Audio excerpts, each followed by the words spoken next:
to join with you today in what will go down in history as the greatest demonstration for freedom in the history of our nation.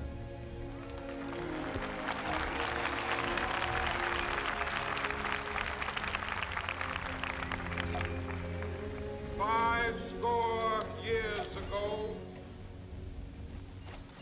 a great American in whose symbolic shadow we stand today signed the Emancipation Proclamation. This momentous decree came as a great beacon light of hope to millions of Negro slaves who had been seared in the flames of withering injustice.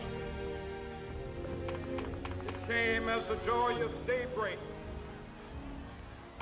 to end the long night of their captivity.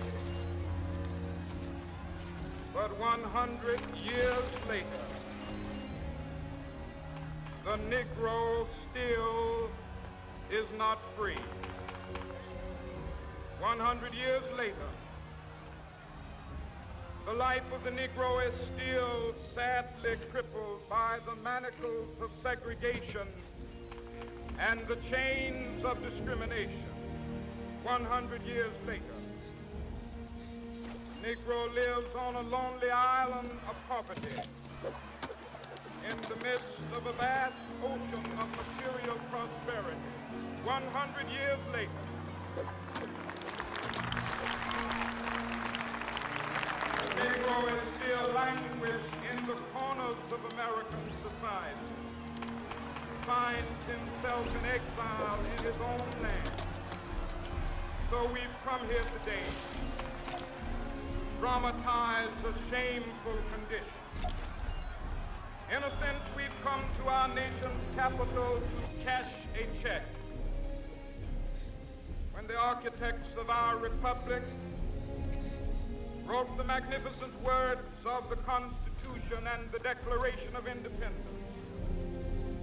they were signing a promissory note to which every American was to fall heir. This note was a promise that all men, yes, black men as well as white men, would be guaranteed the unalienable rights of life, liberty, and the pursuit of happiness. It is obvious today that America has defaulted on this promissory note insofar as her citizens of color are concerned. Instead of honoring this sacred obligation, America has given the Negro people a bad check, a check which has come back marked insufficient funds.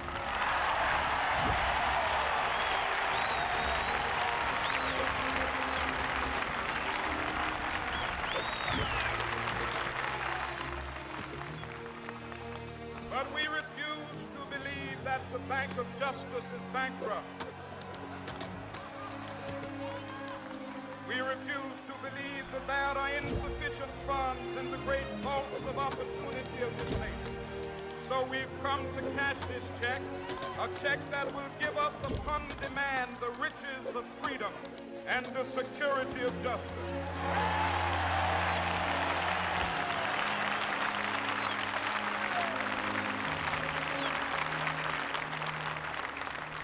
We have also come to this hallowed spot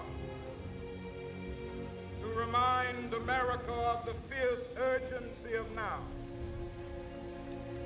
This is no time to engage in the luxury of cooling off or to take the tranquilizing drug of gradualism.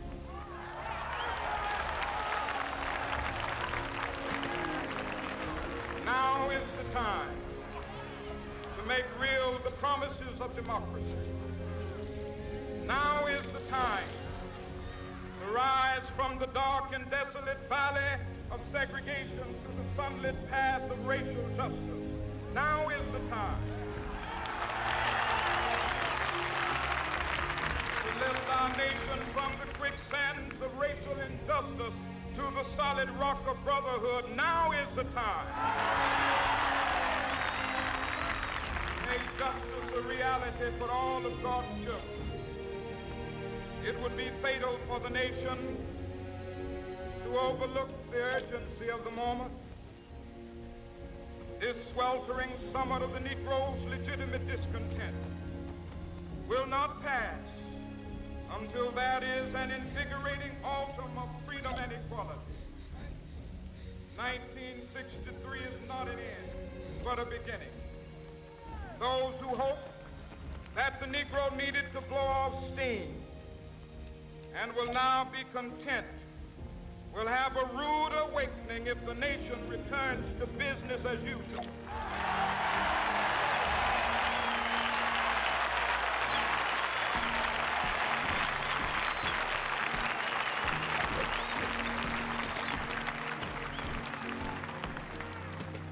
There will be neither rest nor tranquility in America till the Negro is granted his citizenship rights. The whirlwinds of revolt will continue to shake the foundations of our nation until the bright day of justice emerges.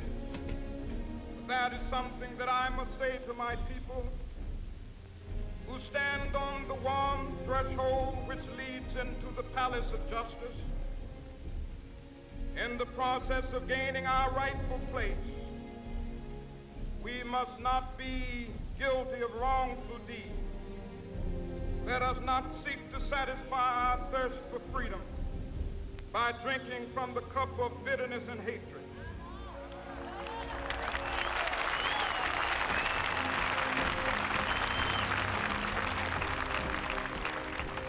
We must forever conduct our struggle on the high plane of dignity and discipline. We must not allow our creative protests to degenerate into physical violence.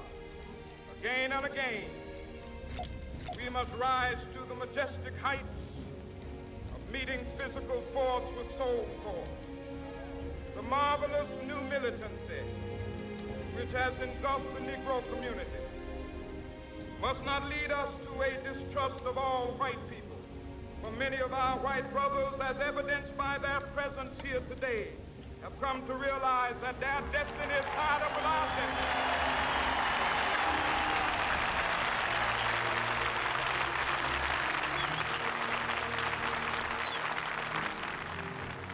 They have come to realize that their freedom is inextricably bound to our freedom. We cannot walk alone. As we walk, we must make the pledge that we shall always march ahead. We cannot turn back. There are those who are asking the devotees of civil rights, when will you be satisfied?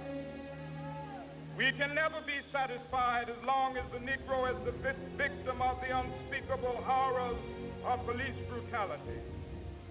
We can never be satisfied as long as our body is heavy with the fatigue of travel, cannot gain lodging in the motels of the highways and the hotels of the city.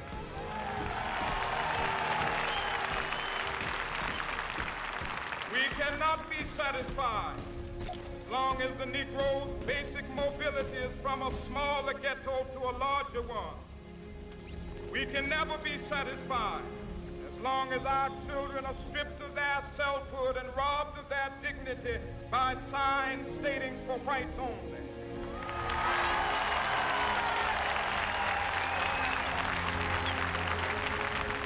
We cannot be satisfied as long as the Negro in Mississippi cannot vote and a Negro in New York believes he has nothing for which to vote.